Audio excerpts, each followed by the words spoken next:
A continuación, el doctor Arturo Bárcena Zubieta, director del Instituto de la Judicatura Federal, les dará un mensaje de bienvenida con motivo de este evento. Muchas gracias, Patricia, y muchas gracias también a todas y a todos por acompañarnos a este evento académico, la conferencia del doctor Diego López Medina, la consolidación del precedente judicial en México. Tenemos la fortuna de tener un invitado de lujo para hablarnos sobre este tema, y antes de darle la palabra al doctor López Medina y hacer la presentación formal de él, me gustaría dar un poco de contexto sobre la importancia del tema que va a abordar el doctor López Medina en su conferencia del día de hoy. Yo creo que podríamos partir de la siguiente premisa, que es que en la doctrina mexicana ha habido una escasa atención al tema del precedente judicial, y probablemente esta escasa atención se explique por la creencia de que el precedente no era una institución que fuera propia del derecho mexicano. Yo creo que esta es una apreciación claramente errónea, aunque de hecho han existido trabajos académicos que estudian lo que se conoce como el sistema de jurisprudencia en México. Básicamente se parte de la premisa de que todo lo que es el precedente judicial en realidad no es propio de nuestra tradición. Pero a mí me parece que este sistema de jurisprudencia que existe en México desde siempre ha sido en realidad un sistema de precedentes, al menos en un sentido muy básico, que es que decisiones tomadas por órganos jurisdiccionales de la más alta jerarquía establecían criterios que, cumpliendo ciertos requisitos, eran vinculantes para otros jueces. Entonces, en este sentido, decisiones previas que son vinculantes para jueces posteriores, me parece que hay un sentido mínimo en el que podemos decir, sin duda alguna, que siempre hemos tenido precedentes.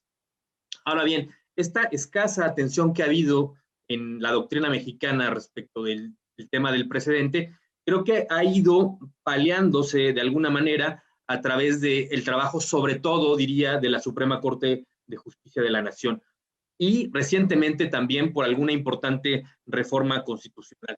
Me gustaría decir o destacar muy brevemente a qué me refiero. Por un lado, en el caso de la Suprema Corte de Justicia, desde hace algunos años, yo diría por lo menos 10 años, la Suprema Corte ha estado funcionando con una especie de sistema dual, donde efectivamente se citan las tesis y se hace referencia a ella, pero también directamente se invocan los precedentes en los que se establecen criterios previos, y a pesar incluso de que no existieran tesis en esos precedentes. Además de esa práctica de citar precedentes que existe en la Suprema Corte, también tenemos que se han introducido a través de las propias decisiones judiciales de la Corte categorías y herramientas argumentativas propias de la teoría del precedente. Categorías como el distinguishing, el overruling y otros elementos de lo que el doctor Diego López ha llamado el análisis estático del precedente, como la distinción entre obiter dicta y ratio decidendi, también han sido utilizadas por la Suprema Corte en estos últimos años.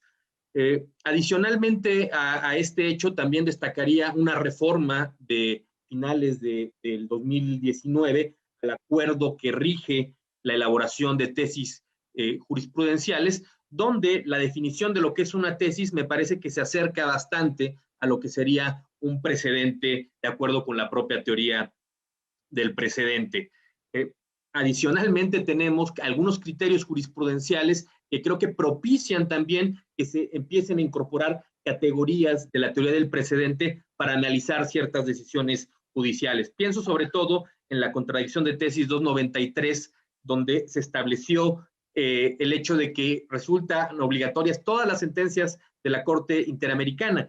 Y esto, el hecho de que sean obligatorias las sentencias de la Corte Interamericana, me parece que nos plantea la oportunidad de empezar a leer todos los precedentes interamericanos en clave de precedente.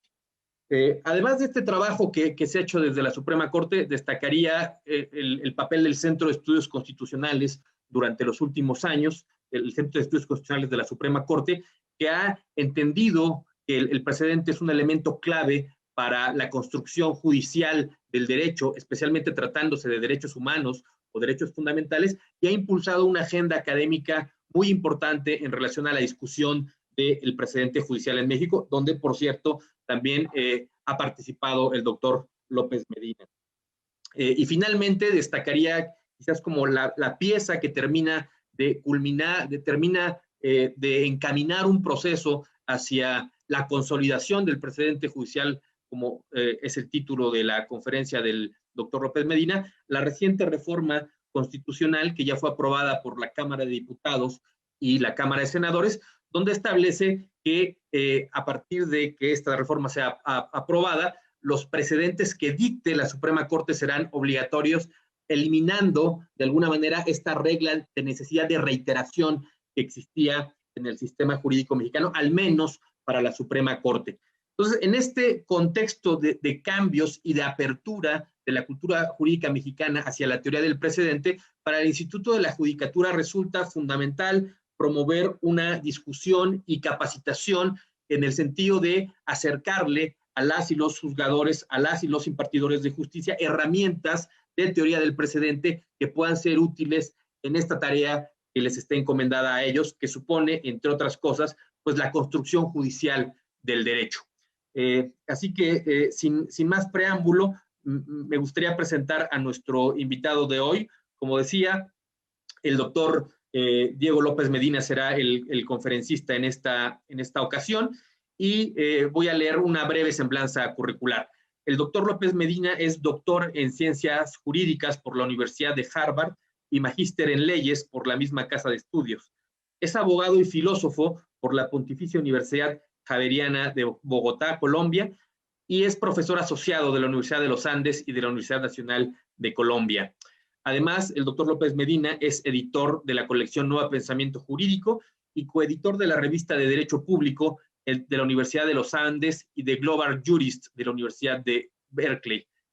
Es conferencista y escritor de múltiples artículos y ensayos referentes al valor del precedente judicial, derecho constitucional, política y paz, y autor de varios libros. Destaco el que quizás sea, en mi opinión, el libro más influyente en Latinoamérica tratándose del precedente judicial, que es El derecho de los jueces.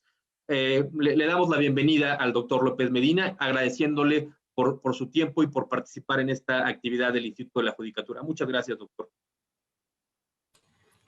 Muchas gracias, Arturo. Yo lamento mucho. Tu conferencia estaba tan buena que quería que siguieras porque estaba aprendiendo mucho. Entonces espero que podamos seguir. Vamos a caer mucho de nivel. Creo que la introducción de Arturo fue fantástica. Les agradezco a ustedes realmente la invitación esta mañana, tener el placer de hablar con este grupo tan nutrido y tan competente de jueces y funcionarios judiciales mexicanos. Cuando uno ve como la competencia y el tamaño de la audiencia, se pregunta uno cómo aceptó dar esta conferencia. Pero bueno, heme aquí, estoy ya encima del potro, entonces trataré de que sea una experiencia útil para todos nosotros. Yo creo que en América Latina, por ahí desde hace unos 20 años, estamos tratando de lidiar con el tema de las fuentes del derecho. Como veníamos de una cierta tradición francesa, había mucho escrúpulo en aceptar que hubiese creación del derecho en lo que hemos llamado la jurisprudencia. Yo creo que esa es como la posición básica. Esta posición, sin embargo, tiene un enorme problema, y es que, pues, fundamentalmente el derecho se está creando diariamente ante los jueces y los tribunales. El foro judicial es el sitio diario, cotidiano, rutinario, de discusión de los significados del derecho. En nuestros países donde la legislación es tan profusa, pero sin embargo la legislación es un porcentaje muy pequeño de este funcionamiento de enunciar y de interpretar el derecho que está ocurriendo diariamente ante los jueces de todos los niveles, ¿no? Entonces, el tema del precedente no es tanto un tema por allá de poder o de distribución política de poderes entre legislador y aparato judicial. El tema de la jurisprudencia es también si ustedes me lo permiten, un tema fundamental también de informática jurídica y de presentación a la ciudadanía de esta fuente del derecho diaria, rutinaria, cientos, posiblemente miles de casos en nuestros países decididos diariamente, con problemas informáticos mucho más significativos que los problemas de reportar y publicar la legislación, pero en la que este goteo constante, interpretativo y hermenéutico, pues obviamente va afectando tanto las formas como las normas se interpretan, la comprensión social de las normas, y por lo tanto realmente teníamos un deber muy significativo de empezar a ofrecerle a la ciudadanía unos mapas más precisos de qué estaba pasando con esta jurisprudencia. No solamente para que la ciudadanía se sienta bien orientada por esta complementación que hay entre constitución, ley e interpretación judicial, que la ciudadanía sepa qué está pasando en este momento, llamemos de aplicación concreta del derecho, sino que también es un insumo y un recurso tremendamente importante de transparencia, ¿no? Que sea completamente transparente lo que nosotros hacemos ante la sociedad, que los fallos se conozcan, que haya luz permanente, de tal manera que las sentencias puedan ser conocidas, puedan ser leídas, puedan ser criticadas. Entonces, estas dos funciones son muy importantes. Primero que todo, aceptar que, querámoslo o no, la jurisprudencia es fundamental para entender de forma concreta qué es lo que significan las leyes en abstracto. Digamos, yo creo que esa es una proposición en la que podemos estar de acuerdo fácilmente. En segundo lugar, que como es una fuente tan profusa, pues tenemos problemas muy significativos de informática, publicación y presentación, de tal manera que esa información le llegue transparentemente a la audiencia, que abogados y particulares y el sector público conozcan qué está pasando en las formas de articulación e interpretación del derecho. Y en tercer lugar, que esta publicación y esta presentación de nuestro trabajo ante el público tenga un efecto de generar. Dickens, ustedes saben, en su famoso libro sobre los abogados y los jueces, Bleak House, en esa presentación tan dura y tan crítica, digamos, de la judicatura inglesa, pues parte de lo que pasaba en Bleak House, en la casa sombría, es que no entraba luz. Y yo creo que hoy en día nosotros tenemos que tener unas casas de justicia llenas de luz para tratar de contrarrestar esa imagen que tanto en la imaginación literaria como en la imaginación popular sigue siendo como tan frecuente, la idea de que nuestros despachos y en nuestras casas, no los voy a llamar palacios, nuestras casas humildes pero cálidas de justicia, pues en ellas hay luz y no oscuridad. Ese es el valor de la jurisprudencia, ese es el valor. La respuesta francesa de que la ley lo era todo y la jurisprudencia no era nada, generaba la respuesta informática de que todas esas sentencias como que se arrumaban en archivos inconsultables, que se iban expediendo se iban sacando en los expedientes, pero los expedientes eran cosas físicas, no tenían ningún valor ni informático, ni jurídico, ni moral, ni político hacia la sociedad. En el expediente quedaban y en el expediente van a cualquier sitio donde vayan terminando las carcasas de los expedientes judiciales en nuestros países, ¿no? Y todo eso es muy lamentable. Esta ideología en América Latina yo creo que no tenía casi ninguna ninguna respuesta significativa. Yo diría que quizás con la excepción de México, en la mayor parte de los países las normas legales hablaban, llamemos, del no valor de la jurisprudencia, de la inconsecuencia, de la inocuidad como fuente del derecho, en una especie de movimiento reactivo muy fuerte para mantener el principio de legalidad como única forma de comprensión del sistema de fuentes del derecho. Pero esa posición se ha venido desmoronando poco a poco bajo la comprensión básica. Si ustedes me permiten, no va a hacer muchas disquisiciones sobre por qué, pero el argumento simplemente pragmático de que realmente si uno no ve cómo están aplicando los jueces las leyes y la Constitución, es muy difícil saber qué está pasando en la realidad del derecho. Se mantiene uno con abstracciones, el derecho a la libertad de expresión, pero no sabe en concreto qué está pasando en la libertad de expresión en los múltiples escenarios donde se juega su significado frente a otros intereses y derechos contrapuestos.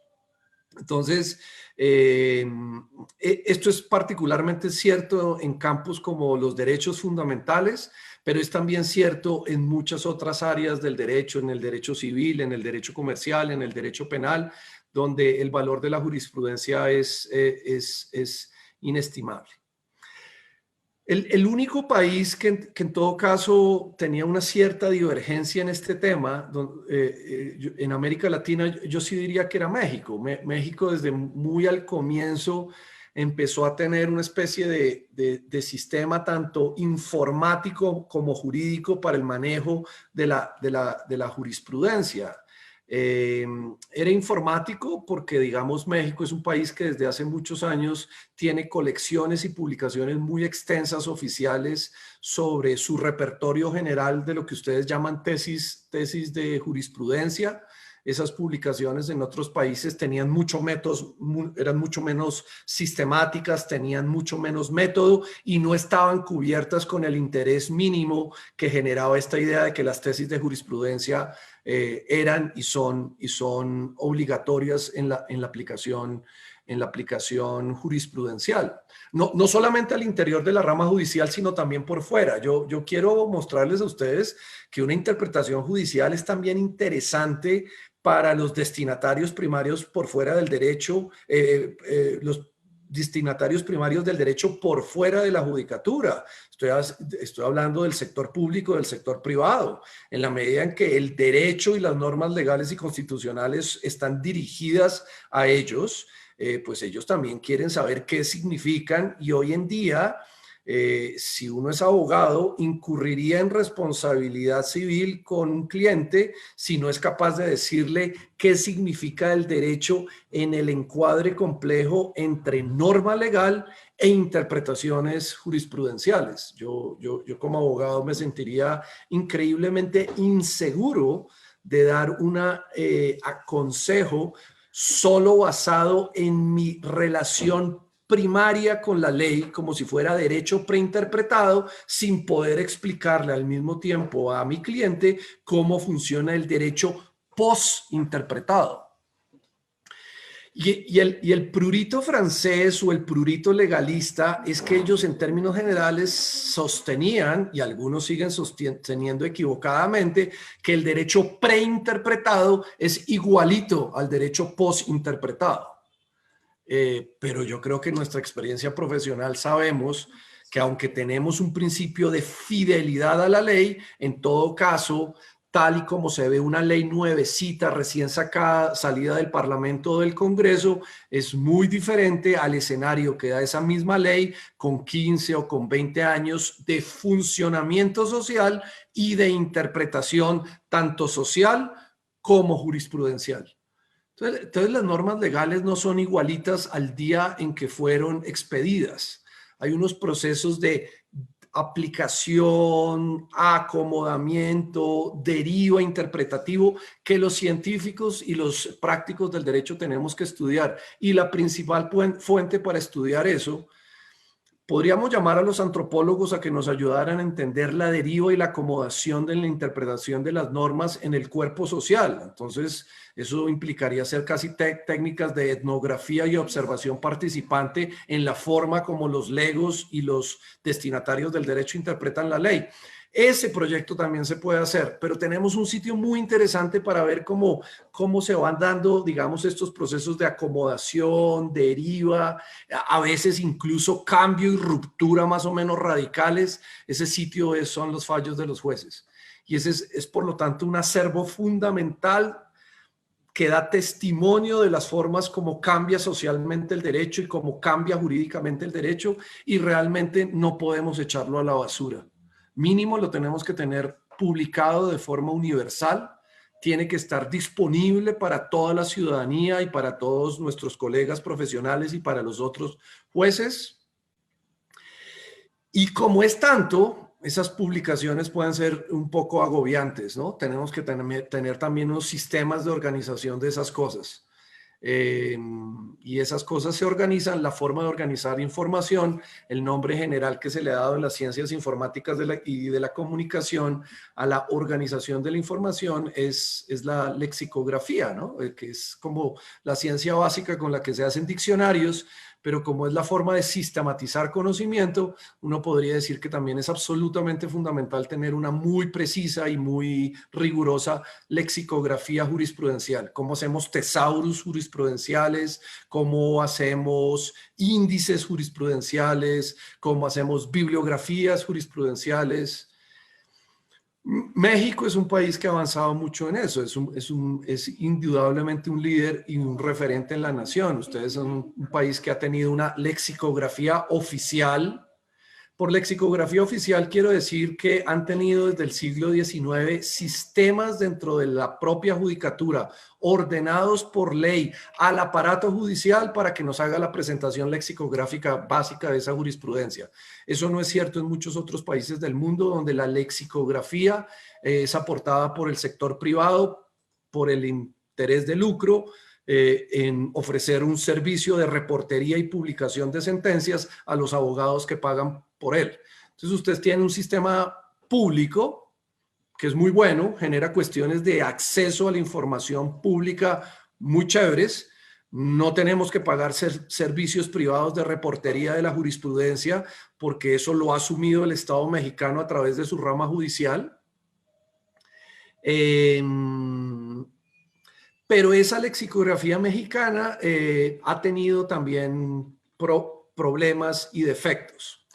Yo he venido como me siento un colombiano mexicanista, es decir, enamorado y estudioso, atento, aunque muy ignorante todavía, pero sí atento a uno de los sistemas jurídicos más importantes de mi región, como es el mexicano.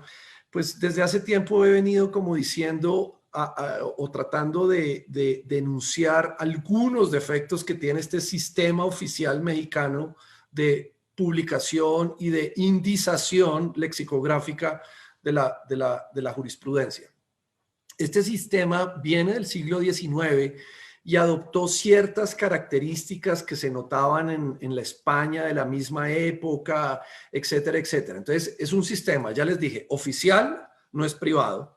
Es un sistema donde, por lo tanto, sin la certificación oficial del mismo órgano que emite la jurisprudencia, no nace su vinculatoriedad.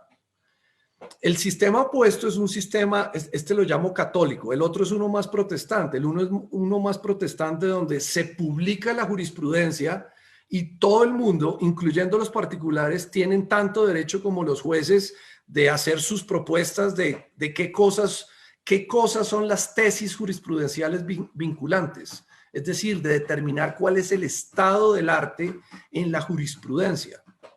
Entonces, este es un sistema controlado de certificación oficial.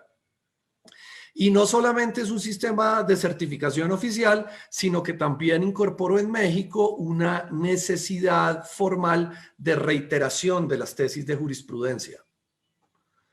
Entonces, esta especie de principio de reiteración también llevó entonces a que esta creación de la jurisprudencia se volviera un trabajo lexicográfico que se hace en la panza de los tribunales mexicanos y especialmente en la Suprema Corte. Por hacerse en la panza no es particularmente abierto al público y no está sometido a un control social, digamos, fuerte o evidente, que al mismo tiempo entonces, en mi opinión, terminó siendo muy formalista.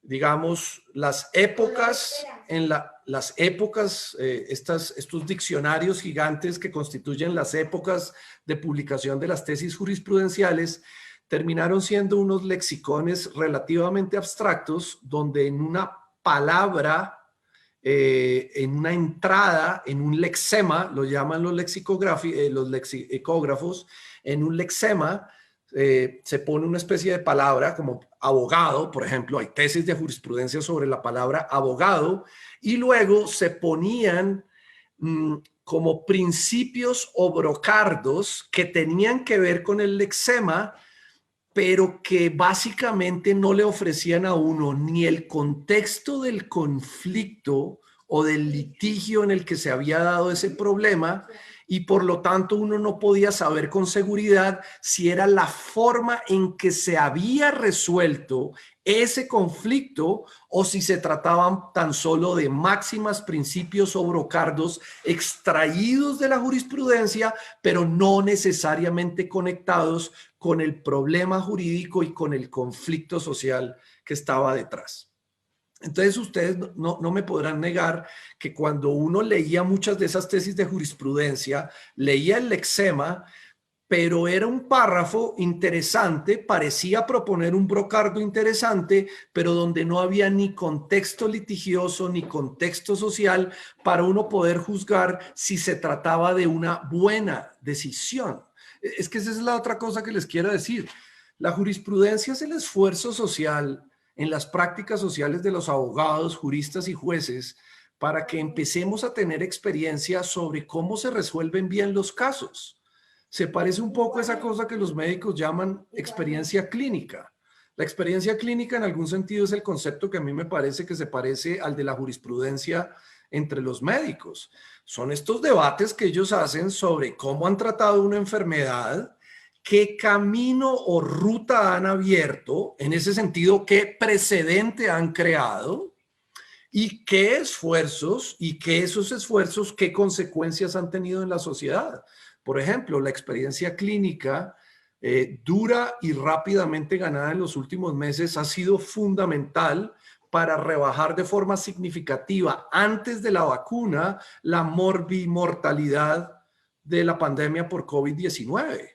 Entonces, si ustedes me preguntan, los manuales clásicos, ahí había una ley previa, o sea, sí había protocolos sobre cómo lidiar con las neumonías atípicas, pero esos protocolos han sido increíblemente modificados por la experiencia clínica, de tal manera que la, comillas, ley inicial, lo que sabíamos sobre la llamada neumonía viral atípica, ha cambiado de forma significativa hasta el día que un médico que hoy simplemente siga leyendo los libros de hace 3 meses sobre neumonía viral atípica, pues está realmente muy desencaminado y muy desorientado.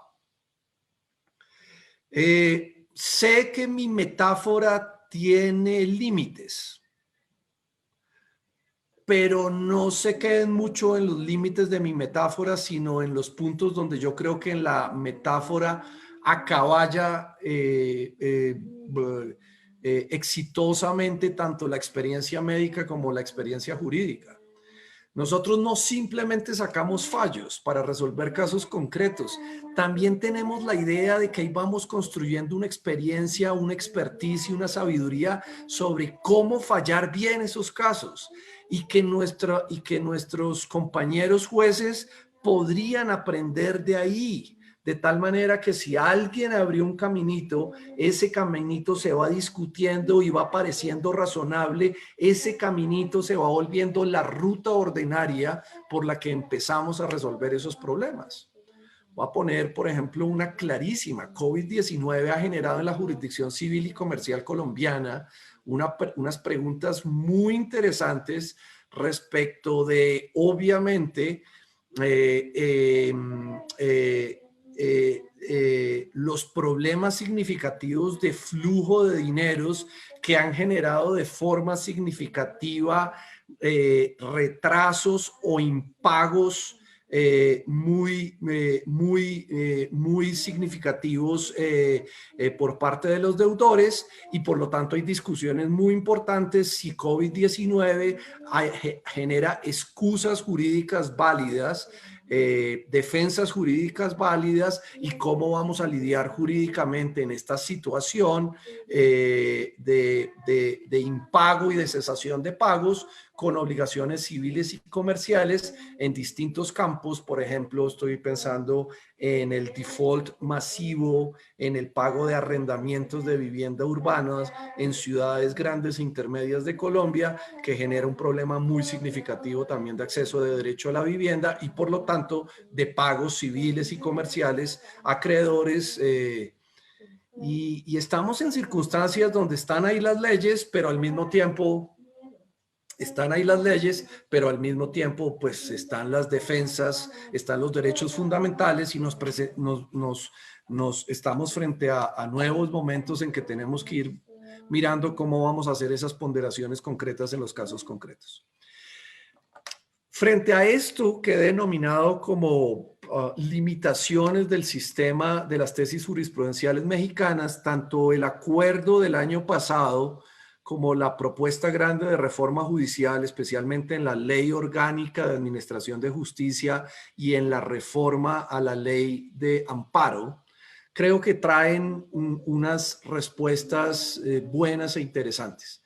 Yo creo que la primera es que la eliminación de la reiteración es una buena decisión. La reiteración es una regla que viene de ideas francesas y españolas de reiteración de la jurisprudencia en un concepto que los franceses llamaron originalmente la jurisprudence constante, la jurisprudencia constante, y que usualmente ellos decían que uno no podía tener indicios de la solidez de esa jurisprudencia si no había 3 sentencias uniformes sobre un mismo caso de derecho. Esto fue recogido en las leyes de enjuiciamiento civiles españolas de la segunda mitad del siglo XIX, 1855 y 1881, las 2 grandes reformas del Código de Enjuiciamiento Civil, y por vía de los españoles llegó a varios países en América Latina. Colombia tuvo un sistema formal de reiteración jurisprudencial hasta el año de 1898, y yo diría que en términos generales ese es el origen, en la genealogía del sistema mexicano, que además fue fortalecido no con la idea de 3 reiteraciones, sino de 5. ¿Qué problemas tiene para mí las 5 reiteraciones? Que mientras que se construyen 5 reiteraciones, básicamente le dejamos de poner atención a toda la jurisprudencia que se está produciendo. Y yo creo que nosotros tenemos que tener mapas más integrales. Cada sentencia tiene un peso, quiérase o no, sobre la interpretación y la hermenéutica de la ley, y yo creo que es relativamente artificioso o artificial decir que solo los criterios que han sido repetidos 5 veces son los que tienen ese impacto, llevando a la oscuridad y a la sombra todo el resto de la producción jurisprudencial. Eso también se justificaba un poquito en el siglo XIX, porque como había tantos problemas de información, no era fácil ni publicar ni leer la jurisprudencia, pues como que uno pensaba como una especie de pensamiento más bien conservador y con cierta aversión al riesgo, que solo cuando empezara a conocerse esas sentencias y a verse que había más o menos una uniformidad en ellas, podía uno confiar en ello. Pero yo creo que hoy en día tenemos unos sistemas de comunicación pues que no tienen nada que ver con el siglo XIX. Yo me entero en Bogotá al día siguiente de expedida una sentencia en la Suprema Corte de México de esa sentencia, y por lo tanto yo puedo ver casi que en tiempo real cuáles son los criterios jurisprudenciales que se están utilizando. Y yo no creo que uno tenga que dejar todas esas sentencias que no forman, comillas, 5 reiteraciones en la oscuridad de la Bleak House, sino que hay que sacarlas a la luz y ver cuál es el impacto que tienen jurisprudencialmente. Esto ha hecho que tanto en el acuerdo del año pasado como en el proyecto de reforma de la Ley Federal de Amparo, se haya dicho que las tesis de jurisprudencia ya no van a ser estos extractos abstractos que no tienen conexión con los hechos, sino que la nueva tesis de jurisprudencia, y lo han visto ustedes a lo largo del 2020 y en lo que va corrido del 2001, estas nuevas tesis de jurisprudencia son más satisfactorias para leer. Yo me impacientaba mucho leer las viejas tesis de jurisprudencia, máximas y reglas que parecían significativas e interesantes, pero no las entendía uno porque no había contexto.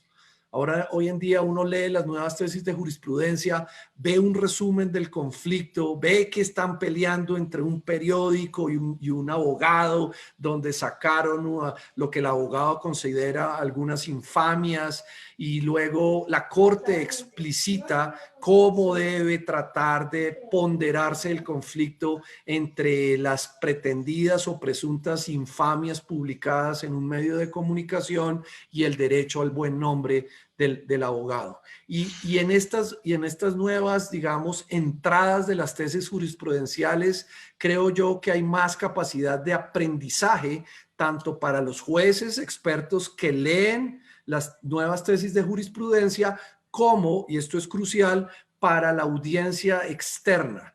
Porque si las tesis de jurisprudencia son para ustedes indicaciones sobre cómo fallar casos, para la audiencia externa son indicaciones sobre cómo aplicar el derecho, en una especie de bloque integrado entre el derecho preinterpretado, usualmente en la Constitución, en la ley y en la regulación administrativa, y el derecho posinterpretado a través de la actividad jurisprudencial.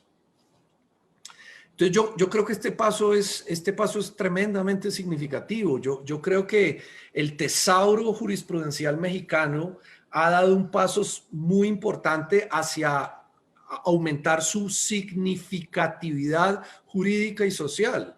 Solo piensen que en juristas en otras partes del mundo podemos ahora leer las tesis de jurisprudencia y empezar a entender con más facilidad lo que antes era muy oscuro, muy bleak. Voy a seguir utilizando esa palabra tan fuerte de Charles Dickens. Era muy bleak en nuestras lecturas de los apotegmas, máximas, o brocardos o principios. Entonces, la enorme esperanza que tengo es que la jurisprudencia, el tesauro y la lexicografía de la jurisprudencia mexicana va a pasar de ser un diccionario enorme de principios más o menos abstractos a empezar a ser un repositorio de experiencia judicial más clara, más directamente ordenada, de tal manera que podamos aprender de esa experiencia judicial a lo que yo creo que es la función fundamental de la jurisprudencia, no a resolver casos, sino a empezar a aprender como colectivo, como grupo de jueces y juezas, cómo otros los han resuelto bien. Yo creo que lo que se aprende en la jurisprudencia no es tanto a recibir una orden para, como un nuevo autómata, fallar el caso, sino para que tengamos una conversación social y jurídica sobre cómo fallamos los casos bien. Y los casos se fallan bien cuando les tiramos las subreglas interpretativas y la gente, hay una especie de aumento del bienestar social porque se cumplen las distintas funciones que el derecho les ha prometido en su función judicial. Una muy importante, mucho antes de resolver el caso, manejar la ansiedad, la humillación, el estrés psicosocial que proviene del conflicto. La gente en conflicto para sus vidas, detiene su actividad económica, la ralentiza, está bajo el impacto tremendo de estrés psicosocial que lleva incluso a formas ya hay una nueva diagnóstico psiquiátrico que habla del estrés por humillación social que deviene de las derrotas sociales que se sufren en el roce social por el conflicto. Entonces, si a la gente no le pagan sus obligaciones o si no es claro cuál es su responsabilidad laboral, pues tienen unas formas de riesgo jurídico y judicial que bajan de forma significativa su capacidad de hacer inversiones en sus empresas, en su vida personal, y ustedes realmente saben además el nivel de estrés psicosocial que manejan no solamente los litigantes, sino también los abogados en las audiencias y en los procesos judiciales. Entonces, nosotros no somos simplemente gente manipulando papelitos y tirando otro papel adicional bajo la forma de sentencia, sino que son técnicas sociales que nos hemos tratado de inventar primero para disminuir el estrés psicosocial y las formas de angustia y humillación social que provienen del conflicto, y rápidamente darles una gestión de tal manera que todos esos recursos sociales que van desde recursos sociales emocionales hasta recursos sociales materiales, dinero, capital, etcétera, etcétera, puedan ser otra vez liberados de la maraña en la que están dentro del conflicto y que impiden su utilización social. Entonces, los juristas y los abogados somos gente que impedimos que personas voy a hablar en términos económicos de los 3 recursos productivos, capital, trabajo y tierra. Impedimos que los conflictos que atan e impiden el desarrollo productivo de capital, trabajo y tierra se desaten rápidamente y empiecen a tener otra vez, digamos, los beneficios sociales que se supone que tienen.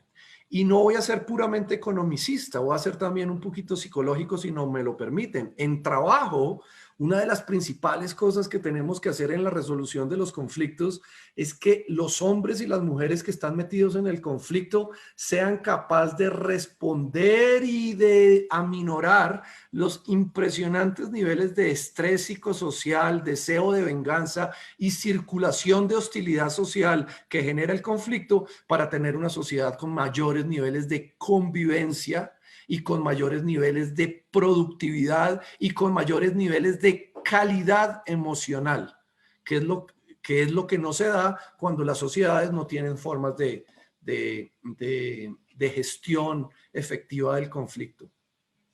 Y la jurisprudencia que tiene que ver en esto, la jurisprudencia entendida tanto como sentencia concreta que resolvió el caso, como reflexión social o apuesta entre nosotros los juristas, jueces y abogados de cómo resolver los casos, es uno de los sitios centrales de aprendizaje social.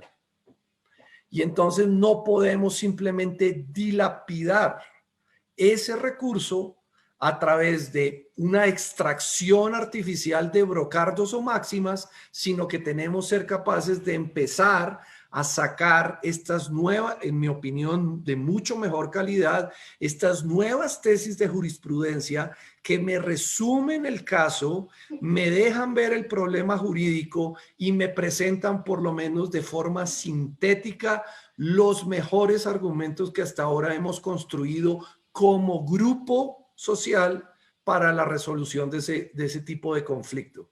Porque el servicio que nosotros le ofrecemos a la sociedad es la gestión de esos conflictos para desatar de estos nudos imposibles tanto el alma de las personas como sus recursos para que sean más productivos, más felices, más funcionales, etcétera, etcétera. Bueno, yo creo que ya he hablado mucho, ¿cierto? Entonces voy a parar en este momento. Les agradezco mucho la atención. No he querido hacer una presentación completamente, digamos, técnica del tema, pero sí volver a discutir como los grandes problemas y los grandes propósitos que están detrás de estas cuestiones de manejo de las fuentes del derecho y especialmente del manejo de la jurisprudencia. Yo les agradezco mucho la atención y quedo atento a las preguntas que tengan.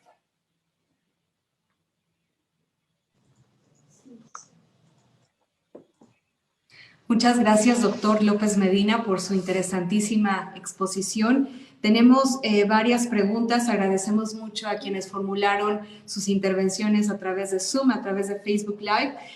Quisiera agrupar las preguntas en tres grandes rubros. El primero se refiere al marco teórico. Vamos a iniciar con estas preguntas. Hay una persona que nos señala que en la justicia indígena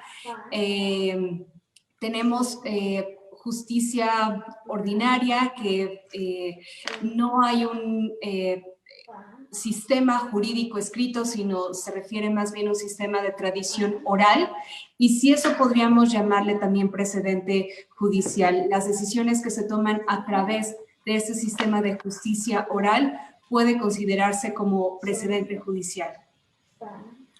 No, yo diría que en todos los grupos humanos existe un argumento moral muy potente de pedirle a la autoridad que en casos iguales las consecuencias y el tratamiento de las personas sean más o menos parecidas. El ejemplo no tiene que ser necesariamente de comunidades indígenas. Esto pasa en nuestras familias, en nuestras relaciones con los hijos.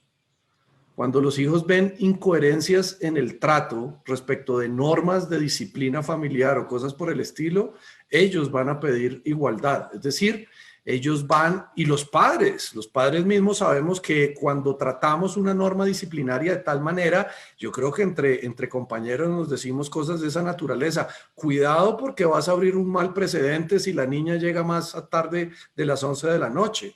Entonces uno sabe que la decisión del caso concreto tiene consecuencias sobre mi relación con los hijos y van a exigir en términos generales trato igualitario. Los sitios de trabajo son clarísimos, las relaciones entre empleadores y empleados, las exigencias para que haya trato igual, especialmente en temas disciplinarios o tal, son realmente significativos. O sea, el principio que hay detrás de esto teórico, yo creo que lo han señalado muy bien autores como Ronald Dworkin o Robert Alexy, es el principio de universalización del trato igualitario entre personas. Y se da en comunidades indígenas. En Bolivia uno habla con las comunidades indígenas y saben que las decisiones de caso a caso tienen que tener cierta coherencia y proporcionalidad entre los casos. Ellos conservan la memoria histórica de qué penas le aplicaron a qué clases de hurtos y por qué razones, y tienen escalas de proporcionalidad y tienen coherencia intertemporal entre casos viejos y casos nuevos, pero nada de eso es porque hayan estudiado el valor del precedente, es porque es una especie de estructura, una exigencia moral relativamente bien conocida entre la sociabilidad humana. Entonces, eso se da en esos grupos. ¿Debe llamarse precedente jurisprudencial? No, no debe llamarse porque estoy explicando, es un mecanismo general casi de exigencia y de reclamo moral, y en las familias se llama de distintas formas, y entre las comunidades indígenas. Este tema yo lo estudiaba en comunidades indígenas bolivianas y ellos hablan de la necesidad de ser igualitarios y entienden muy bien un valor muy relacionado con el valor del precedente, que es el valor de la coherencia. Y todos apreciamos, pensamos que es una característica de gente justa ser coherente, y pensamos que es una característica de gente injusta ser incoherente, ¿cierto? Y eso en las familias, en los sitios de trabajo y en las comunidades pequeñas de la sociabilidad humana es una exigencia permanente que le hacemos a la gente que decida. Y si los jueces queremos ser justos, yo creo que tenemos que ser coherentes. Les voy a decir, el principal valor del esto se los digo con mucho cariño y lo digo con mucha frecuencia ante jueces colombianos de primera instancia. Si ustedes quieren ser coherentes con la jurisprudencia de la Suprema Corte, estén muy vigilantes de la coherencia con su propia jurisprudencia. una muy buena señal o marca de un trabajo judicial bien hecho es que uno vea su historia jurisprudencial y haya coherencia jurisprudencial, de tal manera que en la propia cabeza haya una clara relación histórica entre las formas como yo he venido interpretando una cosa. Yo he sido juez ocasionalmente, yo he sido conjuez de la Corte Colombiana y he sido juez ad hoc de la Corte Interamericana. Pero les voy a decir un sitio donde soy juez todo el tiempo. Soy profesor de Derecho y soy el adjudicador primario en un sistema inquisitivo más bien, donde yo soy parte y juez en el derecho académico. ¿Cierto? Usted, ¿cuántos reclamos no recibo yo al día, o no al día, pero pues sí en un semestre sobre la nota que se puso, etcétera, etcétera, sobre qué le pasa a una persona que tiene COVID-19, cómo son las acomodaciones razonables respecto de los estudiantes? La jurisprudencia de un profesor sobre acomodaciones razonables por razones psiquiátricas es uno de los principales puntos de su jurisprudencia en derecho académico. Se los estoy tematizando. Y yo quiero, como adjudicador académico de primer nivel, tener coherencia en una línea jurisprudencial que he venido desarrollando y donde tengo tremendas contradicciones con colegas míos en la Universidad de los Andes sobre qué significa la acomodación razonable en cursos universitarios para personas que tienen problemática psiquiátrica. ¿Y qué constituye problemática psiquiátrica? Diego, ¿de verdad esto es parte de la jurisprudencia académica? Toda universidad tiene que empezar a tener un cuerpo de jurisprudencia que hable de estas cosas. Y donde los profesores aprendamos entre todos, o cada profesor tiene por su lado su propia teoría. Entonces unos dicen, no hay acomodación razonable en temas psiquiátricos. No me presentó, se perdió el curso. ¿Y por qué? Y en otro curso sí lo ganó, porque hubo acomodación razonable. Tenemos que ponernos de acuerdo cuando hay múltiples, además, juzgadores de primer nivel, Patricia. Así como en la universidad no puede haber un solo profesor enseñando todos los cursos y por lo tanto se necesitan, en la Universidad de los Andes creo que somos 1000 y pico juzgadores de primer nivel. Pues lo mismo en la judicatura mexicana, el país de ustedes, que es inmenso, de cientos de millones de habitantes, tiene que tener miles de adjudicadores, donde tenemos que tener un mecanismo de conversación entre esos adjudicadores para que unos no vayan ante uno y le den un derecho posinterpretado completamente diferente al otro, porque la sociedad con justicia nos va a decir, ¿y a dónde está la coherencia del sistema? ¿A dónde está la coherencia del sistema? Lo mismo ocurre en derecho académico. Los adjudicadores en derecho académico de primer nivel somos los profesores, y los profesores tenemos que empezar a conversar sobre esas vainas, de tal manera que universidades respetables empiezan a tener récord, memoria y elaboración. Bienvenidos a la jurisprudencia académica. Récord, memoria y elaboración de los criterios con los que se resuelven casos. ¿Ustedes qué creen? ¿En la universidad han subido o bajado las tensiones psicosociales por necesidad de hacer acomodaciones razonables a muchachos con problemas psiquiátricos en los últimos años y ahora en COVID-19? Pues les voy a decir, es uno de los problemas centrales de la educación. Y horrible, pensamos que eso solo era para muchachos universitarios que ya estaban en la neurosis de que se estaban jugando sus vidas. Hoy en día estamos en el pavoroso escenario que esas cosas se han trasladado a unos niveles de estrés psicosocial inmensos en educación primaria y secundaria. Ese es el tamaño de, pues digamos, de las crisis y de los desafíos que como seres humanos estamos tratando de salir adelante. Entonces, ¿qué lo hacemos, queridos colegas? ¿Con jurisprudencia o sin jurisprudencia? ¿Empezamos a hablar sobre nosotros, sobre cómo resolver bien estos casos, o cada cual solito con la capacidad que tenga en su propia cabeza, como se le ocurra, en relación directa con el reglamento legal? No crean, esto que les estoy diciendo es interpretación legal. Todo lo que les estoy diciendo depende de la interpretación que yo haga del reglamento de estudiantes de la Universidad de los Andes.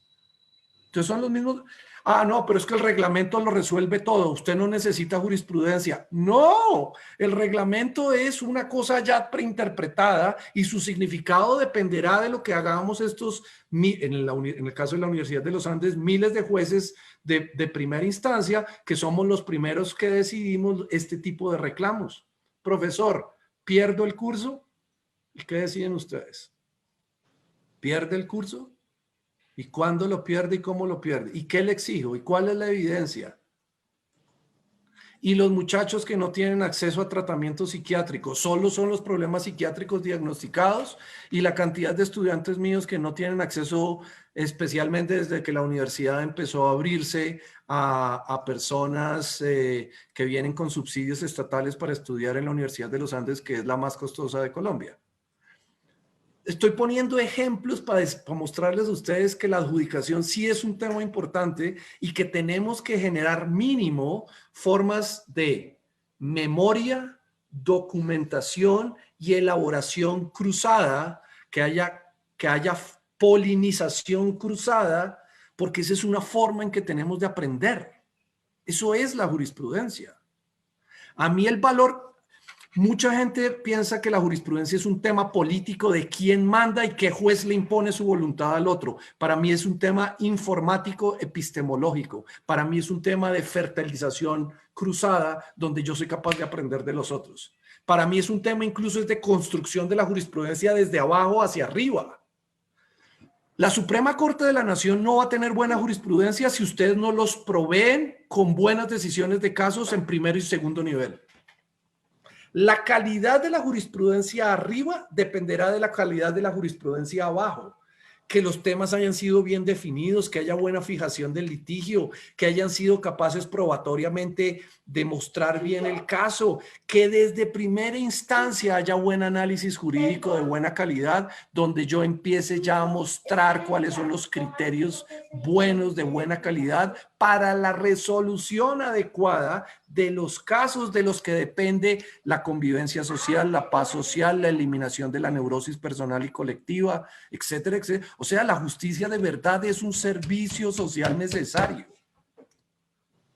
A mí a veces me asusta, perdón, estoy hablando como con mucho énfasis, ¿cierto? Esto está quedando grabado y yo estoy aquí ya como muy emocionado. Entonces,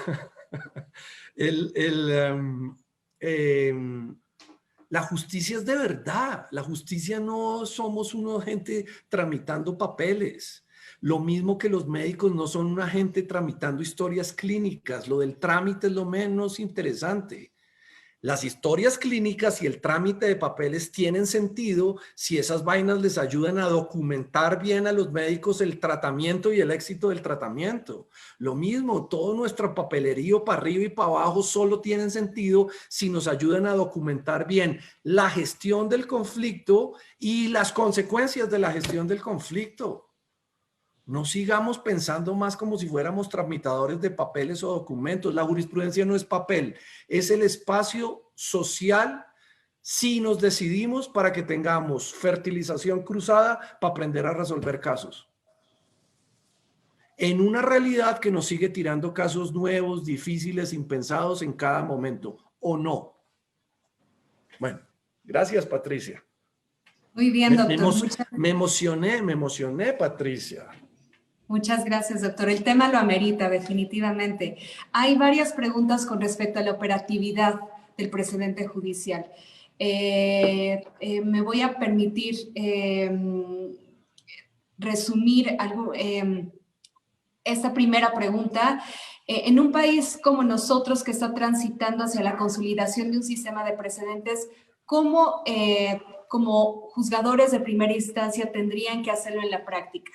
Se tendría que implementar nuevos métodos de búsqueda sobre las decisiones que ya se han emitido por los pares en esa primera instancia. Se tendría que identificar también cuáles son las decisiones mejor argumentadas y que finalmente de ellas se podría extraer el precedente.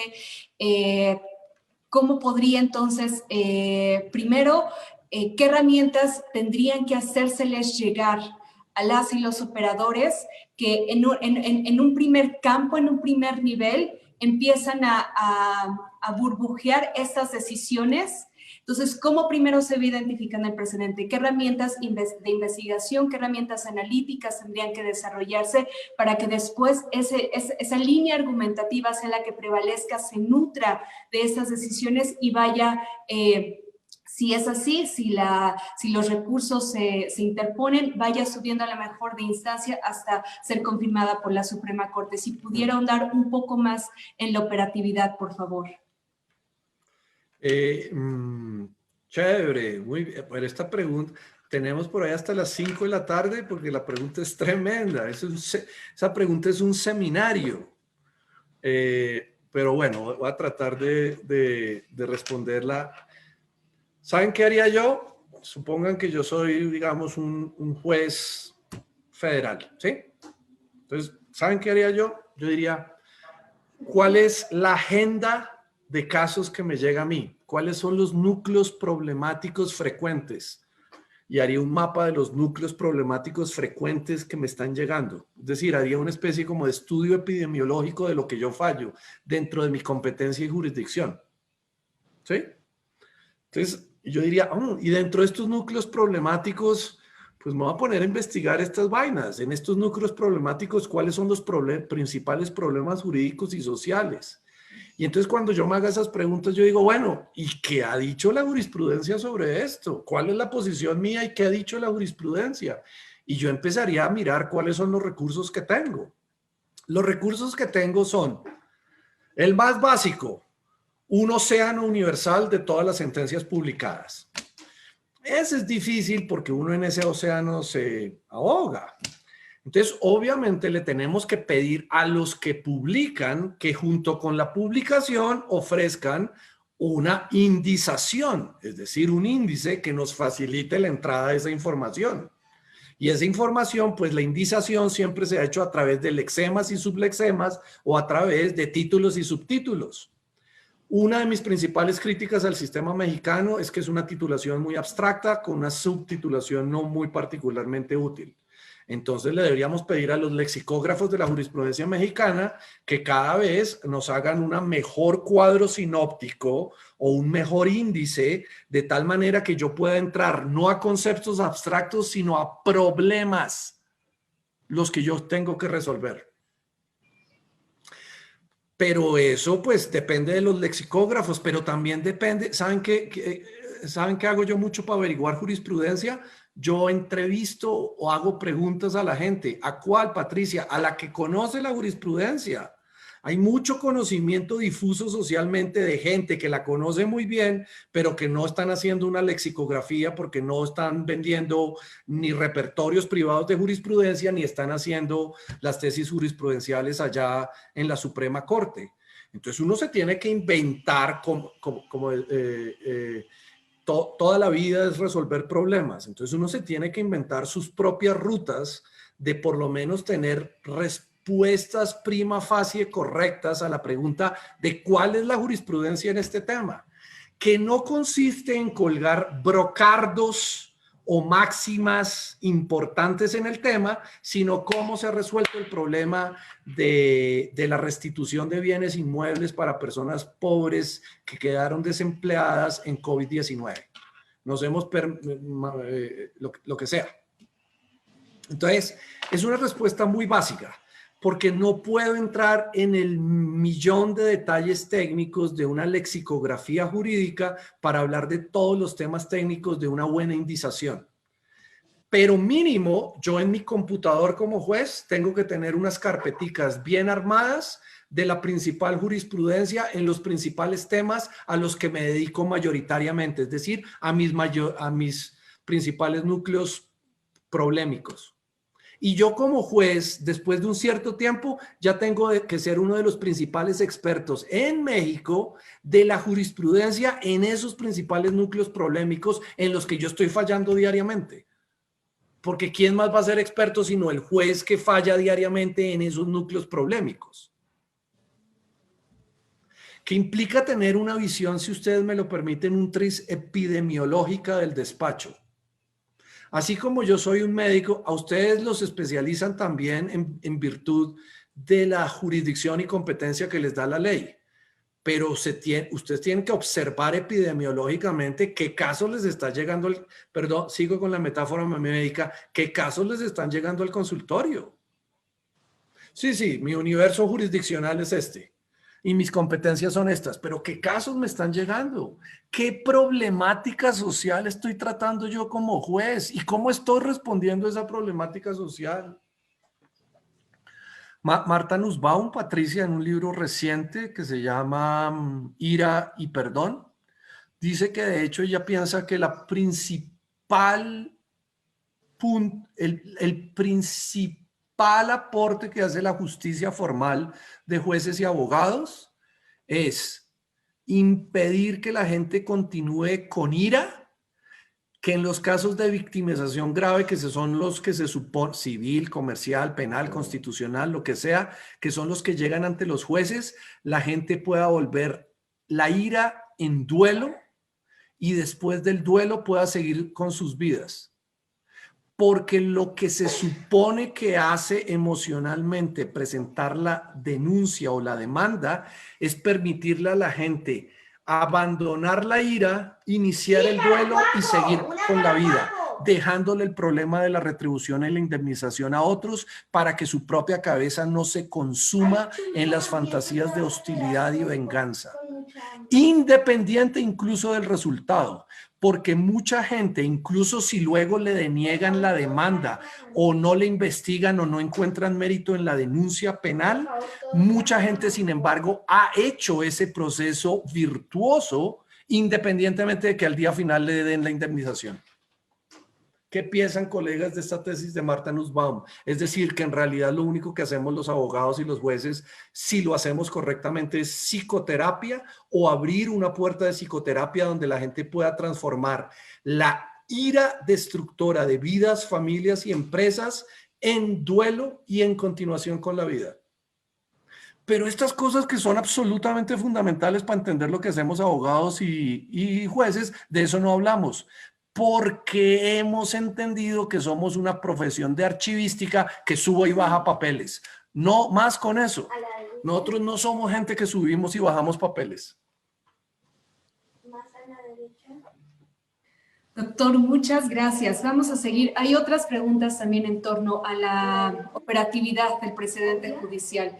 Si pudiera, por favor, explicarnos cómo se identifica un leading case, cuál es su definición, si cualquier precedente judicial puede considerarse leading case, y también con respecto a la no obligatoriedad del precedente judicial. ¿Hasta qué punto ese precedente judicial me vincula? ¿Cómo puedo yo argumentar que debo establecer un nuevo precedente judicial?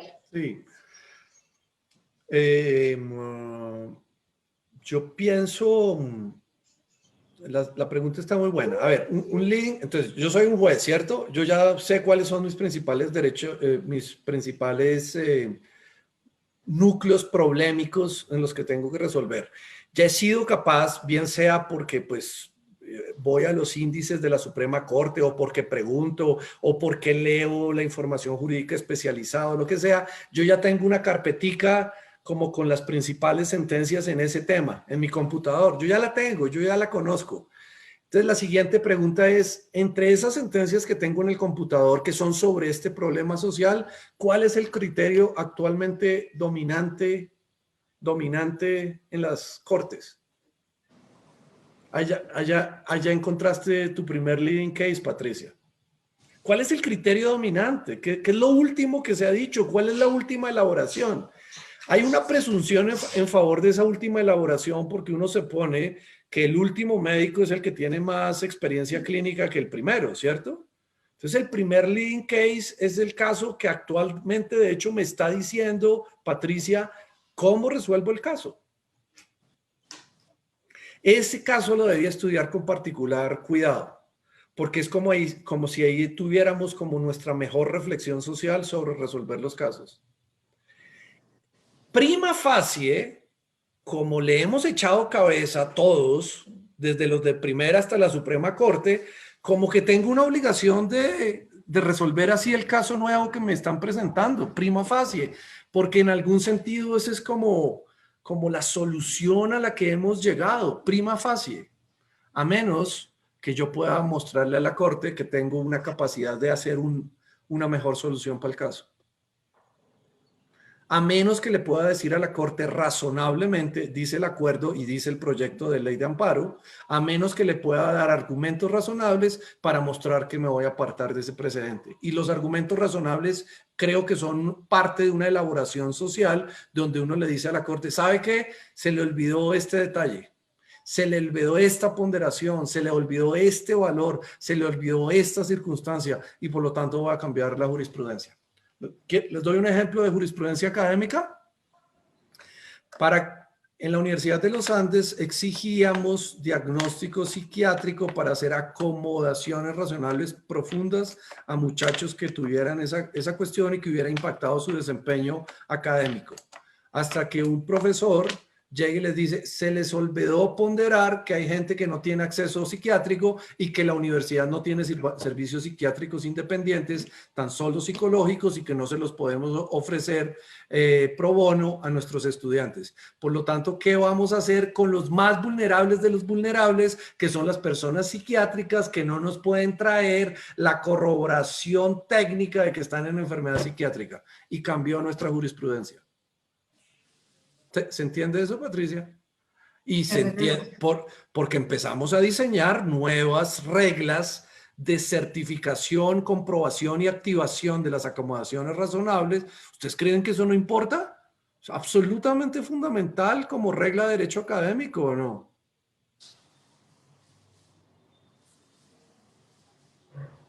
La jurisprudencia no es un jueguito de quién manda o cómo lee uno sentencias, es el juego social de aprender entre todos cómo resolvemos bien los casos.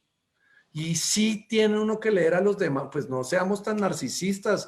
¿Quién dice que uno es el macho que realmente es capaz de interpretar bien todo el derecho federal mexicano y todo el derecho estatal, y que uno solito en su propia cabeza, con semejante congestión judicial y con tantos problemas en la vida, uno realmente en todas las sentencias llega a muy buenas soluciones jurídicas? No me digan mentiras, eso es falso. Uno solito con su propia cabeza es capaz de encontrar la solución a todo. Buena. ¿Sí? No, no se los creo. Es decir, no seamos tan narcisistas, ¿cierto? Esto es una especie de... una especie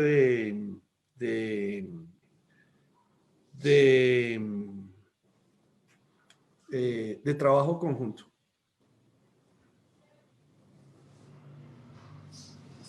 Doctor, muchas gracias. Vamos a pasar entonces a al último bloque de las preguntas, y ese bloque es las preguntas metajurídicas. Si pudiera ahondar un poco más también en las repercusiones o la bonanza social de tener predictibilidad en los casos. Y aquí señalan que hay ocasiones en las que inclusive en un mismo circuito judicial, en juzgados de la misma instancia, mismos casos se resuelven diametralmente distinto.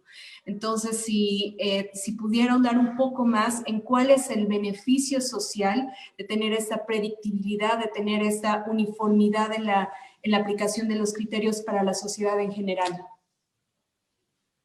Sí, es tremendamente importante. Tremendamente importante que las leyes las normas jurídicas y los derechos sean aplicados de forma más o menos coherente.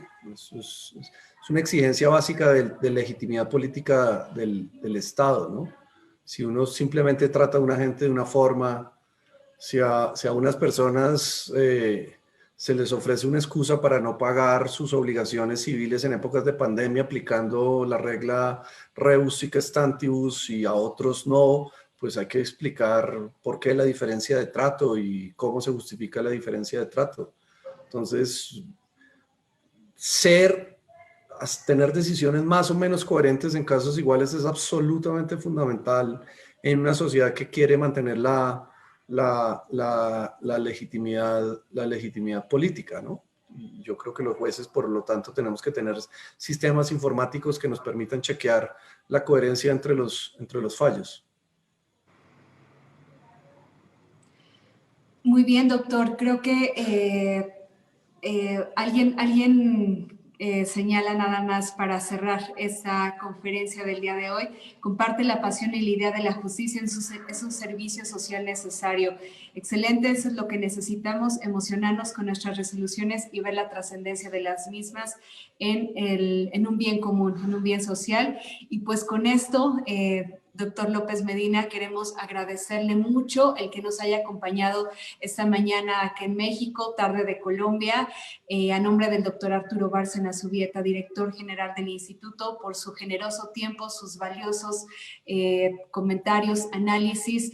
Estamos transitando en un periodo muy importante de reacomodo de la administración de la justicia y realmente visiones de personas que llevan un muy amplio camino andado en este tema son fundamentales para tener una mejor guía y luz hacia dónde vamos. Pues muchas gracias, doctor.